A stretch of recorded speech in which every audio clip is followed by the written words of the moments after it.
Hello friends, welcome to Viji Thiyags. இன்றைக்கி hotel ரிஜெண்டாவுக்கு வந்திருக்கோம் ஒரு குக்கிங் காம்படிஷனுக்காக. ஸோ ஏற்கனவே குக்கிங் காம்படிஷன் போயிட்டு வந்துட்டு இனிமேல் குக்கிங் காம்படிஷன் போகவே கூடாது அப்படின்னு இருந்தேன். இருந்தாலும் 8ஆம் தேதி காம்படிஷன் 7ஆம் தேதி எனக்கு தெரிஞ்சுது. சரி வாங்க போய் பார்ப்போமேன்னு சொல்லிட்டு கிளம்பிட்டேன். இங்கே வந்த பிறகு தான் பெரிய ட்விஸ்ட் ஒன்று காத்துட்டு இருந்தது. இங்கே நிறைய பார்த்திங்கன்னா இவங்களோட ஹோம் அப்ளையன்ஸ்லாம் வந்து பறைப்படுத்திருந்தாங்க. உள்ளே வந்த பிறகு தான் தெரியுது நோ ஆயில் நோ பாயில். இதுக்காக நான் நிறைய டிஷ்ஷெல்லாம் வேற கற்றுட்டு வந்தேன். இது என்னடா இப்படி ஆகிப்போச்சு சோதனை அப்படின்னு நினச்சிட்டு போய் உக்காந்தேன். இங்கே நமக்கு ஒரு பேக்கிங் கிளாஸ் நடத்தினாங்க. எப்படி கேக் பண்ணுறதுன்னு அது ஒரு அரை மணி நேரம் நமக்கு செய்து காட்டினாங்க. ரொம்பவே பயனுள்ள வகையில் இருந்தது. இந்த மிக்சியை மையப்படுத்தி எதுவுமே சமைக்காமல் இதை அப்படியே போட்டு அரைச்சி சூப்பரான ஒரு சட்னி வைக்கணுன்னாங்க. வச்சுருக்க இந்த பொருளை வச்சு என்னடா சட்னி பண்ணுறதுன்னு யோசித்தேன். ஒரு டிஃப்ரெண்ட்டாகவும் இருக்கணுமே அப்படின்னு சொல்லிட்டு அந்த இடத்துல ஒரு குக்கும்பர் என் கண்ணில் பட்டுது.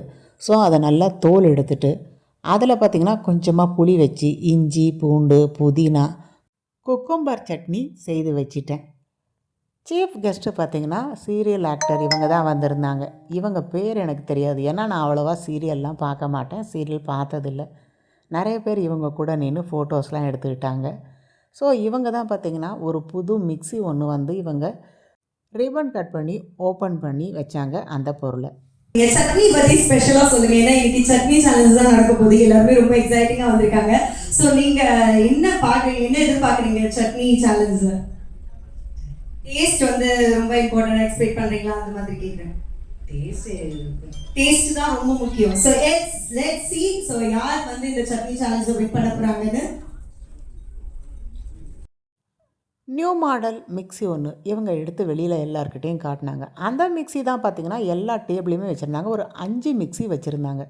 போன ஒரு 24 காம்படிஷனுக்கு போயிருந்தோன்னா 2 பேர் ஒரு டேபிளில். இதில் வின்னர் ஒருத்தங்க ரன்னர் அப்படின்ட்டு முதல்ல ஒரு 10 பேர் நாங்கள் நின்றுட்டு இருந்தோம். அடுத்த ஒரு 10 பேர் இதை மாதிரி ஒருத்தர் வின்னர் ஒருத்தர் ரன்னர் வச்சுருந்தாங்க. ரொம்பவே புதுசாக இருந்தது. ஸோ எனக்கு ஆப்போசிட்டில் ஒருத்தங்க சட்னி அரைச்சாங்க, நான் அரைச்சேன். இதில் யார் வந்து வின்னர் அப்படின்னு ஒருத்தரை செலக்ட் பண்ணிவிடுவாங்க, ஒருத்தர் ரன்னர் செலக்ட் பண்ணுவாங்க. இதை மாதிரி எல்லா டேபிளும் செலக்ட் பண்ணி எல்லாரையும் வச்சுட்டு வின்னர் கொண்டு ரன்னர் கொண்டு கொடுத்துருவாங்க. ரொம்பவே சூப்பராக இருக்க ஒரு சட்னிக்கு பார்த்திங்கன்னா ஒரு கிஃப்ட் ஒன்று வச்சுருந்தாங்க. ஸோ இதுதான் இங்கே பின்பற்றிய ஒரு முறை. First prize, second prize, third price அப்படின்னு கிடையாது. ஒவ்வொரு டேபிளில் 2 பேர், இந்த 2 பேரில் ஒருத்தர் வின்னர் ஒருத்தர் ரன்னர். ஸோ ஒரு வின்னருக்கு பார்த்திங்கன்னா நம்ம தண்ணி சூடு பண்ணும் ஒரு மக்கு இருக்குது பாருங்கள், அதை மாதிரி கிஃப்ட் ஒன்று கொடுத்துருந்தாங்க. இன்னொருத்தவங்களுக்கு பார்த்திங்கன்னா இப்போ ரன்னர் அப்பில் இருக்கிறவங்களுக்கு அவங்களுக்கும் பார்த்திங்கன்னா ஒரு கிஃப்ட் கொடுத்துருந்தாங்க. ஃபைனலாக அதை நான் என்னன்றதை உங்களுக்கு பிரித்து காட்டுறேன். நான் பார்த்திங்கன்னா குக்கும்பர் சட்னி கரெக்டாக கொஞ்சமாக புளி போட்டு பூண்டு, அடுத்தது இஞ்சி, கொத்தமல்லி, புதினா, குக்கும்பர் நல்லா தோல் எடுத்துகிட்டு நல்லா பிஞ்சியாக இருந்தது. அங்கே இருக்க பொருள்லேயே பார்த்திங்கன்னா எல்லாமே சட்னி சம்மந்தமாக தான் இருந்தது. சட்னி சம்மந்தம் இல்லாததுன்னு பார்க்கும்போது ஒரே ஒரு குக்கும்பர் இருந்தது. ஸோ அதை நான் எடுத்துக்கிட்டேன். பக்கத்தில் ஒரு பச்சை கலரில் குடமிளகா இருந்தது. அதில் எப்படியும் நம்ம குக் பண்ணாமல் சமைச்சோன்னா ஒரு பச்சை வாசனை வரும்னு சொல்லிவிட்டு நான் அந்த குக்கும்பர் எடுக்கலை. ஸோ நமக்கு கொடுத்த பொருளும் அதுதான், சமைக்கவும் கூடாது, அப்படியே பச்சையாக வைக்கணும் அப்படின்னும் பொழுது நான் ஒரு சேஃபாக என்ன பண்ணிட்டேன், குக்கும்பர் எடுத்துக்கிட்டேன். ஏன்னா நமக்கு வெள்ளரிக்காய் எடுத்துக்கிறோன்னும் பொழுது சமைக்காமையே பச்சையாக சாப்பிடக்கூடிய ஒரு பொருள்னால் அதுதான். அதனால் நான் வெங்காயம் தக்காளி இந்த மாதிரி ஐட்டம்லாம் எடுக்கலை. ஏன்னா அது நமக்கு சமைக்கலைன்னா அந்த பச்சை வாசனை எப்படியும் வரும். அதனால் சேஃபாக கொஞ்சமாக புதினா, கொத்தமல்லி, பச்சை மிளகாய் 2 போட்டேன். அதில் தான் தப்பு பண்ணிட்டேன். நல்லா நம்ம குக்கும்பர் எடுத்துக்கிறோம், அதில் வந்து சப்புன்னு இருக்குன்னும் பொழுது ஒரு 4 பச்சை மிளகாவது நச்சுன்னு எடுத்துருக்கணும். ஸோ இந்த காரம் மட்டும் எனக்கு எடுத்து கொடுக்கல. அதுதான் பார்த்திங்கன்னா வந்திருந்த செஃப் எனக்கு சொன்னது. சட்னி ரொம்ப அருமையாக இருக்குது, ஆனால் கொஞ்சோண்டு காரம் மட்டும் தூக்கலாக இருந்ததுன்னா அட்டகாசமாக இருந்திருக்கும் அப்படின்னாங்க. ஸோ காரத்தில் நான் மிஸ் பண்ணிட்டேன். மற்றபடி எல்லாமே சூப்பராக இருந்தது. அந்த கலரும் எனக்கு ஆப்போசிட்டில் இன்னொருத்தவங்க பண்ணது பார்த்திங்கன்னா குடமிளகா. நான் எதை எடுக்க வேண்டாம்னு நினச்சனோ அதை தான் அவங்க எடுத்தாங்க. அந்த குடமிளகா போட்டு அவங்க சட்னி அரைச்சாங்க. அந்த சட்னி சாப்பிட்டு பார்த்ததுக்கும் ரொம்பவே சூப்பராக இருந்தது. சார் சொன்னது 2 சட்னியுமே நல்லா தான் இருக்குது, இவங்க வித்தியாசமாக ஒரு குடமிளகாவில் ட்ரை பண்ணியிருக்காங்க அப்படின்னும் பொழுது அதுக்கு நான் ப்ரைஸ் கொடுக்குறேன் அப்படின்னு சொல்லிவிட்டு அவங்க முதல் பரிசு, நான் 2வது பரிசு. ஸோ இந்த டேபிளில் முடிஞ்சதுன்னா அடுத்த டேபிளுக்கு போகிறாங்கன்னா அங்கே 2 பேர் செய்வாங்க. அதில் ஒருத்தருக்கு முதல் பரிசு, ஒருத்தருக்கு 2வது பரிசு. இதை மாதிரி இந்த 5 டேபிளில் இருக்கிற இடத்துலையும் பார்த்திங்கன்னா இதை மாதிரி தான் செலக்ட் பண்ணுவாங்க. இதில் ப்ரைஸ் கொடுத்து முடிச்சுட்டு ஃபைனலாக ஒரே ஒரு சட்னிக்கு ஒரு ப்ரைஸ் கொடுப்பாங்க. இந்த கான்செப்டும் நல்லா தான் இருந்தது. ஏன்னா இவங்களோட இந்த மிக்ஸியை ப்ரமோட் பண்ணுறதால இவங்க குக்கிங் காம்படிஷனுக்கு அவ்வளோ இம்பார்ட்டன்ஸ் கொடுக்கல. ஏன்னா குக்கிங்க்கு இம்பார்ட்டன்ட் கொடுக்குறாங்கன்னும் போது இவங்க சமைக்கிறாங்க, இதில் என்னென்ன போட்டிருக்காங்க, என்ன பொருட்கள் போட்டு எப்படி செய்கிறாங்க, இதுக்கு முக்கியத்துவம் கொடுப்பாங்க. இங்கே மெயினாக பார்த்திங்கன்னா இவங்க குக்கிங்க்கு இம்பார்ட்டன்ஸ் கொடுக்கல, இந்த மிக்சியில் நம்ம என்ன செய்கிறோம் அதுக்கு தான் இம்பார்ட்டன்ஸ் கொடுத்துருந்தாங்க. ஸோ இதுவும் ஒரு ஃபன்னாக தான் இருந்தது. நான் செய்த சட்னி எனக்கு ரொம்பவே பிடிச்சிருந்து. நல்லா பூண்டு, அடுத்தது இஞ்சி, கொத்தமல்லி, கருவேப்பிலையோட அந்த குக்கும்பர் போட்டு செய்தது. கொஞ்சம் காரம் கம்மியாக இருந்தது. ஏன்னா நான் 2 பச்சை மிளகா தான் வச்சேன். ஒரு 4 பச்சை மிளகா வச்சுருந்தா நல்லா இருந்திருக்கும். எப்படி இருந்தாலும் இவங்க கிஃப்ட்டு எல்லாருக்குமே கொடுக்குறாங்கன்னும் பொழுது நமக்கு ஒரு சந்தோஷமான விஷயந்தான். இதில் பார்ட்டிசிபேட் பண்ணது எனக்கு ரொம்பவே சந்தோஷமாக இருந்தது. இவங்க தான் பார்த்திங்கன்னா வசந்த் அண்ட் கோ நிறுவனர் வசந்தகுமார் அவங்களோட மனைவி தமிழ். இவங்களோட முழு பெயர் எனக்கு தெரியல. அங்கே செஃப் வந்திருக்காங்க பாருங்கள். அவங்க வசந்த பவன் அதில் குக் பண்ணக்கூடிய ஒரு செஃப். அவங்க எல்லா குறை நிறைகளையும் பர்ஃபெக்டாக சொல்லியிருந்தாங்க. இவங்க சொன்ன அந்த விஷயம் எனக்கு ரொம்பவே யூஸ்ஃபுல்லாக இருந்தது. எனக்கு ஆப்போசிட்டில் இவங்க கொடைமிளகாயில் செய்த சட்னியும் ரொம்ப சூப்பராக இருந்தது. ஸோ இதை மாதிரி ஒரு 6 டேபிளில் 2 பேர் அதில் அப்படியே செலக்ட் பண்ண மாதிரி. இன்றைக்கி சாட்டர்டேன்றதால நிறைய பேர் பார்த்திங்கன்னா வெளியில் அங்கங்கே போயிட்டாங்க, வரலை. இந்த மெசேஜும் பார்த்திங்கன்னா நிறைய பேருக்கு போகவே இல்லை. எனக்கு 7ஆம் தேதி இந்த மெசேஜ் ஈவினிங் போல் தெரிஞ்சுது. அதுக்கப்புறம் 8ஆம் தேதி நான் வந்தேன். ஸோ நிறைய பார்ட்டிசிபெண்ட் அப்படின்னு பார்த்திங்கன்னா நிறைய இல்லை. இருந்தாலும் வந்த பார்ட்டிசிபெண்ட்க்கு எல்லாருக்குமே ஒரு கிஃப்ட்டும் கொடுத்தாங்க. இதிலையே சின்ன சின்னதாக பிரித்து ஒரு ரன்னர், ஒரு வின்னர் இதை மாதிரியும் கொடுத்துட்டு எல்லாருக்குமே கிஃப்ட் வர மாதிரி கொடுத்தாங்க. ஸோ இவங்க ஒரு காம்படிஷனை ஒரு ஹெவியாக்கி first prize, second prize, third prize இப்படிலாம் கிடையாது. வந்த எல்லோரும் பரிசு பெறணும் அப்படின்ட்டு இதை ஒரு போட்டியாக இவங்க நடத்தலை. இவங்க பொருளை ப்ரமோட் பண்ணுற மாதிரி ஒரு ஃபன்னாகவே நடத்தியிருந்தாங்க. ஹோட்டலில் நிறைய உணவு வகைகள் வச்சுருந்தாங்க. நல்ல ஒரு 4 ஸ்டார் அப்படின்னும் போது சாப்பாடு எப்படி இருக்கும் பாருங்கள்.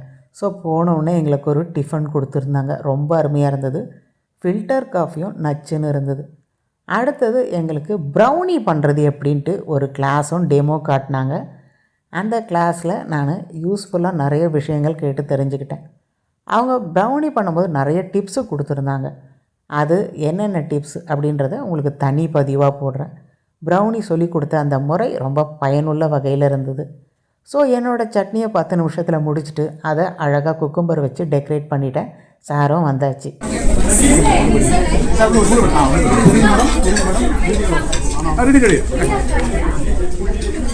Okay, so we are moving on to the next chutney.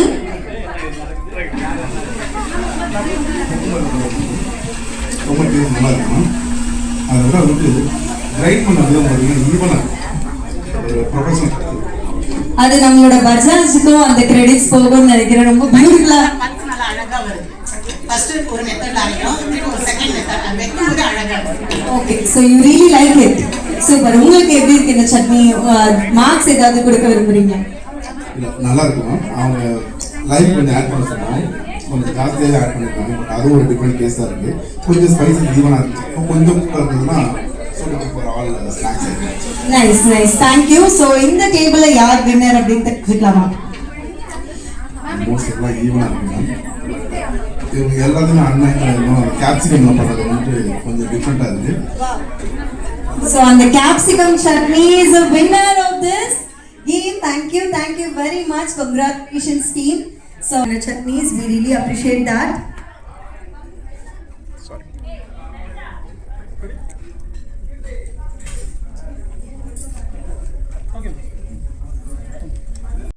மகளிர் தினத்துக்கு எல்லாருக்கும் ஒரு சின்ன நினைவு பரிசு ஒன்று கொடுத்தாங்க. அது இல்லாமல் வின்னர் அப், அடுத்தது ரன்னர் அப், அதுவும் பார்த்திங்கன்னா தனியாக ஒரு பரிசு கொடுத்தாங்க. நாங்கள் சாப்பிட்டுட்டு கிளம்பிட்டோம். எல்லாமே சூப்பராக இருந்தது. எல்லா சாப்பாடு, குலோப் ஜாமுன், இது ஒரு 4 ஸ்டார் ஹோட்டல்னும் போது அதுக்கான ஃபுட்டு எப்படி இருக்கும் பாருங்கள். அதே மாதிரி ரொம்ப அட்டகாசமான சுவையில் இருந்தது. இங்கே கிளாஸில் எங்களுக்கு ப்ரௌனி சொல்லி கொடுத்தாங்க. அந்த கேக்கும் செம்ம டேஸ்ட்டாக இருந்தது. ஸோ இதை நல்லா இந்த சாட்டர்டே என்ஜாய் பண்ணிவிட்டு நாங்கள் கிளம்பி வந்தோம். அடுத்த ஒரு குக்கிங் காம்படிஷனுக்கு கண்டிப்பாக போய் கலக்கிறோன்னு சொல்லிட்டு. அடுத்தது நாங்கள் பக்கத்துலேயே மெரினா மாலுக்கு போனோம். அங்கே ஒரு ரவுண்ட் அப்படியே சுற்றி பார்த்துட்டு கொஞ்சம் ஃப்ரூட்ஸு, அடுத்தது காய்கறிகள் இதெல்லாம் வாங்கிட்டு கிளம்பிட்டோம். வழக்கமாக சொல்கிறது தான், வெற்றியும் சரி தோல்வியும் சரி வீரனுக்கு சகஜம். ஸோ ஒவ்வொரு தோல்வியும் பார்த்திங்கன்னா நம்ம வெற்றிக்கான ஒவ்வொரு படிக்கட்டுகள்னு சொல்லிட்டு மனசை தேத்திக்கிட்டு இந்த மெரினா மாலை சுற்றி பார்த்தோம். ஸோ சண்டே பார்த்திங்கன்னா ரொம்பவே ஒரு ஃபன் டேவாக போச்சு. எனக்கு கிடச்ச கிஃப்ட்டை வீட்டுக்கு வந்து திறந்து பார்க்கலான்னு திறந்து பார்த்தேன். ரொம்பவே எனக்கு பிடிச்சிருந்தது. எல்லா காம்படிஷனுக்கும் வெரைட்டியாக ஃபுட்டு கொண்டு போகிறோம். அது ஆறாமல் கொண்டு போகணுன்னும் பொழுது என்கிட்ட ஏற்கனவே 2 ஹாட் பேக் இருக்குது. இதை மாதிரி குட்டி குட்டியாக கொஞ்சம் சின்ன சின்ன பொருட்கள் சூடாக கொண்டு போகிறதுக்கு இதை மாதிரி ஒரு பாக்ஸ் வாங்கணும்னு நினச்சேன். அதே மாதிரி பாக்ஸ் தான் பார்த்திங்கன்னா வந்திருந்தது. ஸோ நம்ம நினச்சதே கை கூடிச்சு அப்படின்னு நினச்சி மனசை தேத்திக்க வேண்டியதான், வேறு என்ன பண்ணுறது. எனக்கு ஆப்போசிட்டில் செலக்ட் ஆனவங்களுக்கு வாட்டர் ஹீட்ரு, ஜக், கெட்டில் அந்த ஒரு 1/2 லிட்டர் போல் சூடு பண்ணிக்கலாம். அந்தளவுக்கு சின்ன சைஸில் இருந்தது. அதுதான் ஒவ்வொரு டேபிள்லேயும் வின் பண்ணவங்களுக்கெல்லாம் கொடுத்தாங்க. இருக்கிறத வச்சு மனசை தேத்திக்க வேண்டியதான் ரொம்ப சந்தோஷமாக. இந்த வீடியோ உங்களுக்கு பிடிச்சிருந்துன்னா மறக்காமல் விஜய் தியாக் சேனலை லைக் பண்ணுங்கள், ஷேர் பண்ணுங்கள், சப்ஸ்கிரைப் பண்ணுங்கள். ஏற்கனவே நான் வந்து குக்கிங் காம்படிஷன் வின் பண்ண வீடியோ போட்டிருக்கேன், தவறாமல் பாருங்கள். அடுத்த ஒரு வீடியோவில் சந்திப்போம்.